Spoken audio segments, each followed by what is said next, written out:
So this is the vlog that's going to go along with the blog post called The Turtle in the Wrong Terrarium. Um, I thought about it and I decided that I also like to talk about things. Um, and so I am going to do both a vlog and a blog post. And okay, so um, the turtle in the wrong terrarium. When I had gotten to Illinois, one of the things that I wanted to do was to be able to pour into somebody's life, to be able to mentor and guide somebody. I really wanted to be able to do that. Not just because God calls us to that, but because, like, it's such a joy in my life when I get to pour into people's lives. I mean, I really enjoyed it. In Georgia, I was pouring into my friend Becky and my friend Katie, and I really, that just stirred my heart, and it did so many good things for me, and it did so many good things for them too. And so that's what I wanted. I wanted to be able to do that, and I figured one of the best ways to do that was to be a part of MOPS, which stands for Mothers of Preschoolers. And so I thought that by joining MOPS, I would make friends, and then I would have that connection to be able to pour in to other people's lives. And it turned out that joining MOPS was one of those good idea, bad idea things. It really turned out, yeah, good idea, bad idea. So, both MOPS groups were full when I got here. So I was put on the wait list of both of them. And the Scott Air Force Base MOPS opened up first. And so I joined that one. And I actually didn't get over to attending it until I think January. Because November I had stuff and December I had stuff, and so I got over in January, and I started, I'm pretty sure started attending in January of our first year here, and went to the meeting.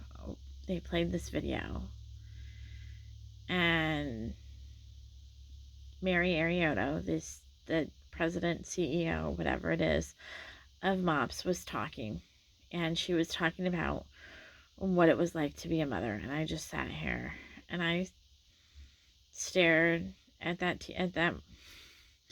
screen and couldn't relate to anything that she had talked about.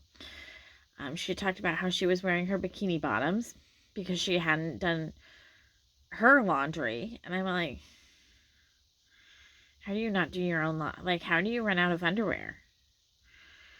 How do you run out of clean underwear? Like, what was... And she talked about how, standing at the Target checkout and, like, terribly missing her children and worrying about them and wondering about them. And I'm like, why would you worry about your children while you're at Target? They're either with dad or they're with the babysitter. Like, there's, like, why would you worry about that? Like, why did you not pick a good babysitter? Yeah, and so totally couldn't relate. And then we'd have discussion time, and those questions were all like, I don't know. I had trouble answering them in a way that was okay with everybody else, because I could tell that when I answered them honestly, other people couldn't relate to me. And I remember that sitting around the discussion table, like, one of the questions was about being enough. And I'm like, I'm not enough. Like, the Bible clearly tells me I am not enough. And I don't have to be enough because I depend on Jesus. Like, I will never be enough. the world is broken. I am broken. I am a sinner. I am a horrible, awful person. I am not enough. But Jesus is enough. So I don't have to worry about being enough. So why are we talking about being enough? Why are we talking about how depending on Jesus is enough? Why are we so self-focused here? Why aren't we... And I constantly left the meetings wondering why Jesus wasn't brought up more. Because here we are addressing these issues, and the answers are the gospel. The answers are the gospel. And I mean, it just, that's what it was for me. And then, I continued to go, and, you know, the second year started, and I continued to go, and, quite often, that one Friday a month, James and I would have conversations, and James was basically having the conversation you have with somebody who's standing on the ledge, ready to jump and end it all. I left MOPS questioning my ability as a mother. I questioned just so many things about motherhood. And I felt like I was doing it wrong because I wasn't insecure about my mothering journey. I wasn't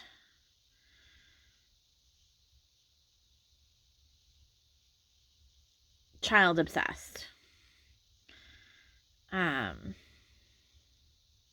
It just felt like I wasn't doing it right. And James and I would have to have conversations to back me off the ledge. Once a month. It's like, this is not... And I mean, so I've been praying and asking God, like, what do I do? What do I do? What do I do? And it came to me that maybe I should just leave MOPS. And the more I thought about it, the better idea it became. And so finally I'm like, okay, I'm just gonna leave MOPS. And then I got a text message, or a Facebook message from one of my friends in MOPS, asking me questions. My friend Meredith was asking me about a Bible. Like, how do you pick a Bible? Like, how do you know which Bible you know? And I'm like, well, okay, maybe I should stay. Maybe I should stay. Maybe I am doing something. Maybe I am. And I spent the second half of the year, like, really struggling with, like, what to do. And, I wanted an answer so bad from God. I wanted God to give me an answer about what to do so bad that I created the answer in my head. And just all these little things. Oh, it's got to be God, you know? He did that. And, you know, the whole time God didn't, like, stop me from creating this idea. And so I was going to, when the only position that was available on MOPS steering team was childcare. And I'm like, oh, I'll just go do childcare. I'll spend the whole time downstairs and doing MOPS kid stuff, and it'll be okay. And then that way the people upstairs, like, who need to be upstairs will be upstairs, you know, and I won't be missing out on anything because nothing positive was happening. You know, MOPS was not affecting me positively. And I'll be able to serve these women, and it's because that's what I want to do, is I want to serve. So, but then, they decided to create this position that they felt would be perfect for me. In the end, no, I shouldn't have. I shouldn't have taken the position. I mean, it's I feel like with God that there are some times where he goes, I'm going to let you decide.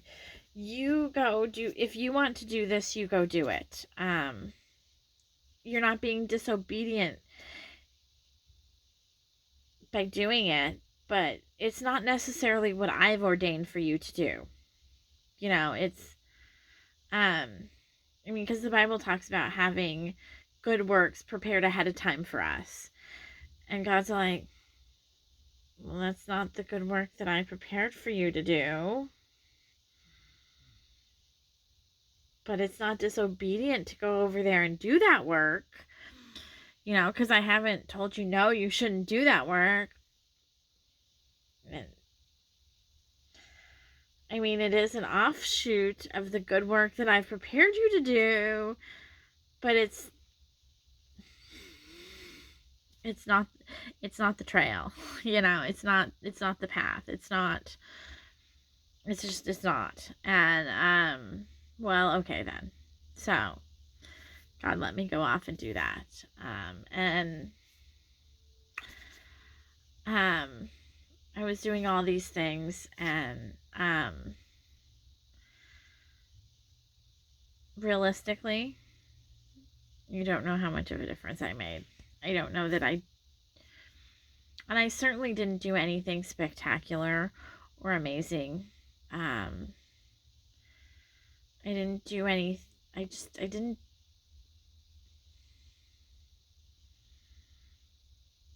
do amazing with it, and I didn't do as well with it as I could have, because my heart just wasn't in it. There were some decisions that were made at our summer planning meeting that just like crushed me. And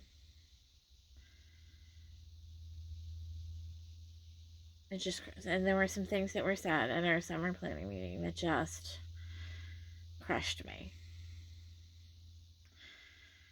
And from then on out, I did not give Mops my full attention. I did not.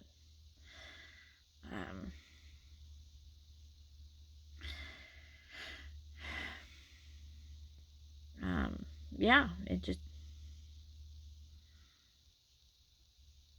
was a rough thing. And I spent a lot of the year on the steering team wrestling with, should I stay? Should I go? Is this really the right thing that I want? Is this really what I should be doing with my time? Is this really the avenue? Do I want to be associated with a ministry that's not a ministry anymore? Spent a lot of time with that. A lot of time wrestling with that. And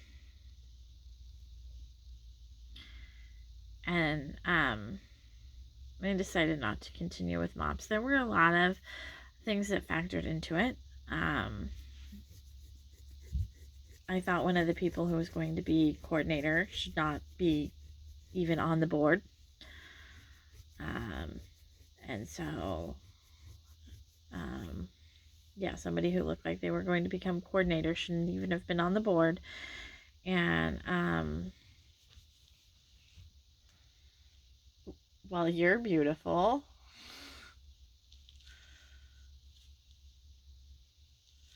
Can you give me 5 more minutes? Yes, I can. Okay, thank you. I think I'm just going to leave that in, because you know what? This is blogging about life here, and so this is life. Gonna leave that in there. Yep.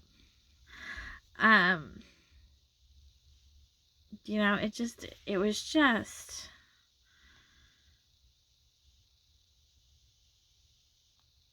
I had realized that MOPS was more about making people feel welcomed and comfortable and accepted than about giving them the gospel. The gospel was not at all important. it wasn't important. It didn't matter. Um, it it it wasn't necessary. Um, and I really struggled with that. Because a ministry, the gospel should be our only solution. Um, it should be the only thing we focus on sharing. It should, yeah. And um, so I announced, um, they announced what positions would be opening up. Um, and I, me, not coming back, not doing this anymore. Um, and so I'm like, well, that's fine. And so it's like, okay, so God, when do I cut ties with mops? Um, when do I cut ties with mops, God? When should I end doing mops? And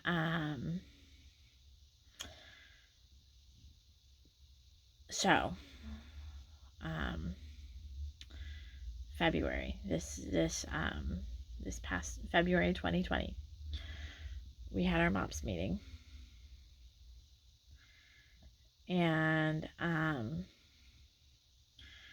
the mentor mom said the vicious, awful, horrible lie of God doesn't give you more than you can handle. I hate this saying. We need to remove, any good Christian has removed it from their vocabulary.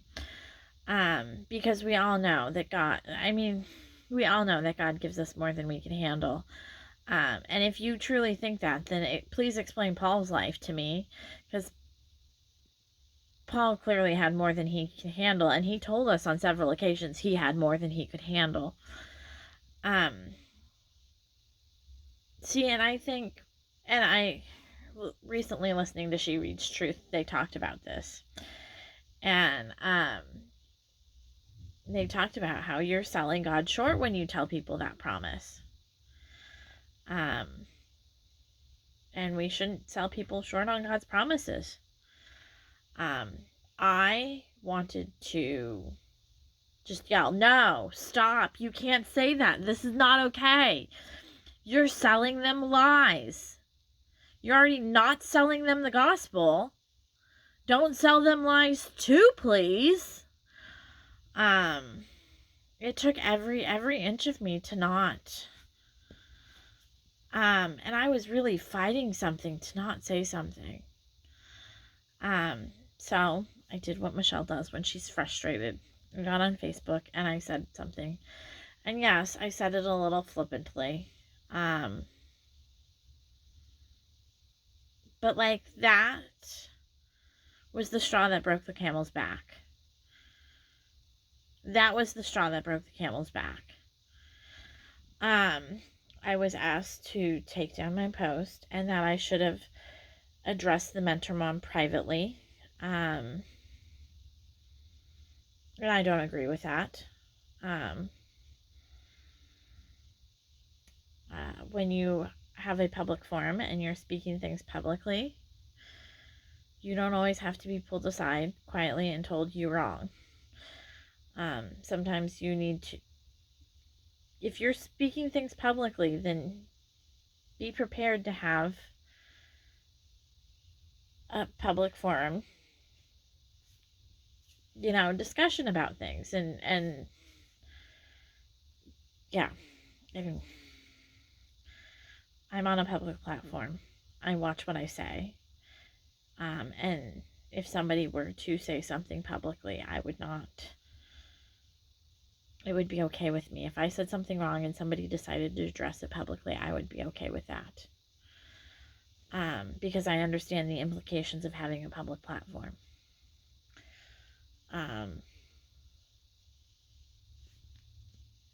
And so I sat in this meeting, which I referred to as being called to the principal's office because that's what it really felt like.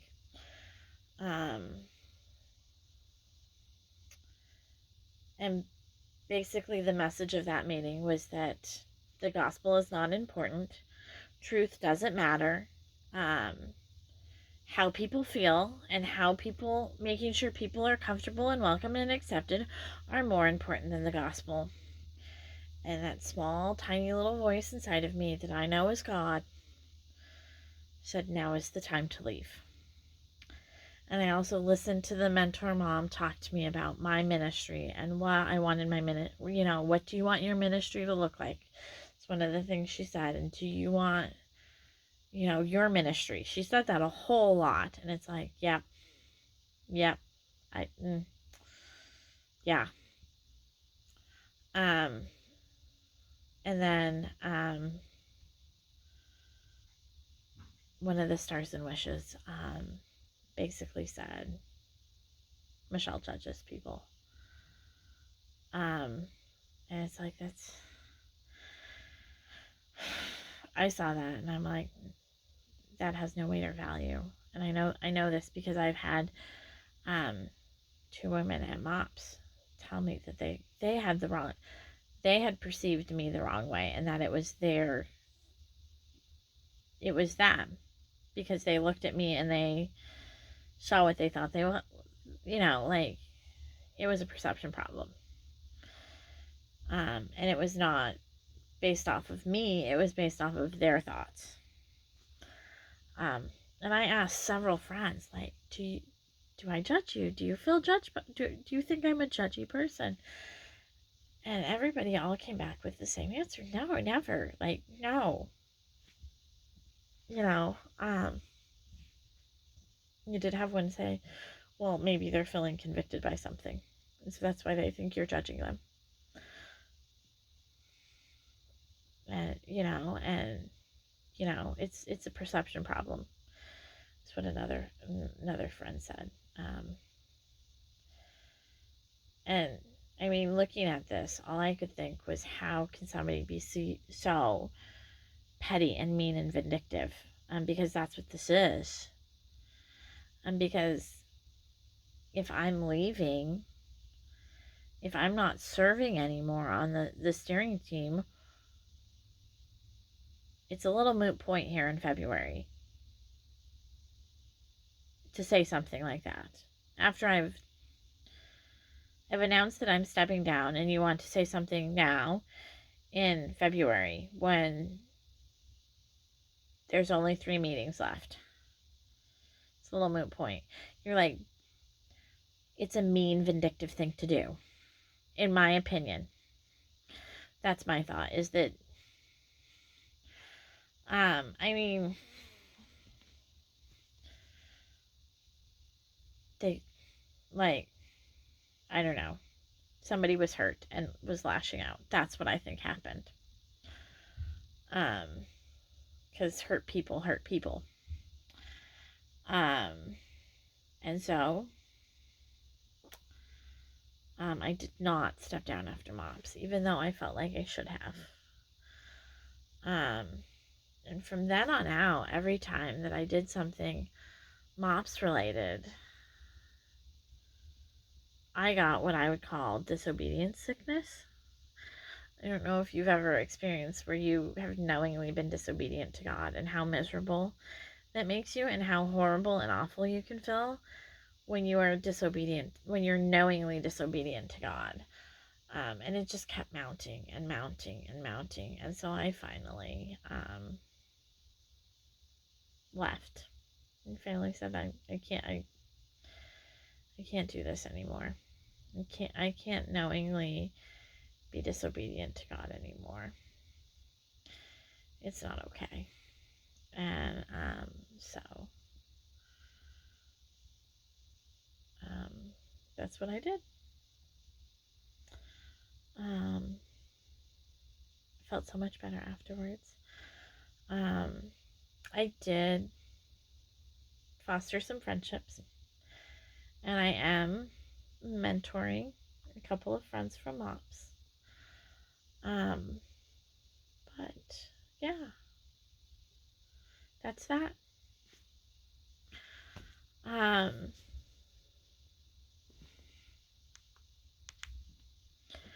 I mean, I wouldn't recommend mops. Um, they're moving in a direction that is not okay when you're in ministry. Um,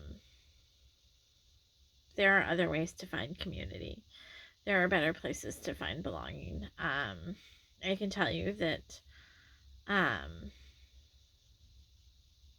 Bible Study Fellowship and PWOC, Protestant Women of the Chapel, are better places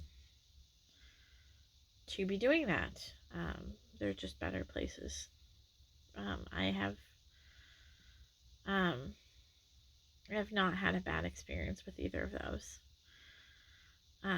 Lo and behold, I've only had BSF at one location, but I've only had MOPS at one location. Um, and I can just tell you there's a vast difference between BSF and MOPS.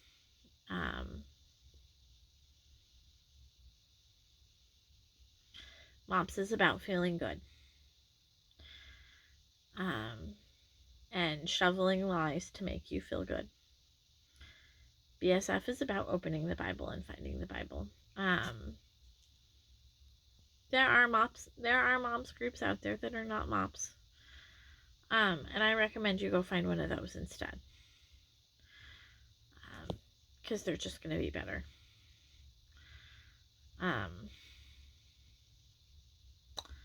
All right. I guess I'm done. Yeah. All right. Bye.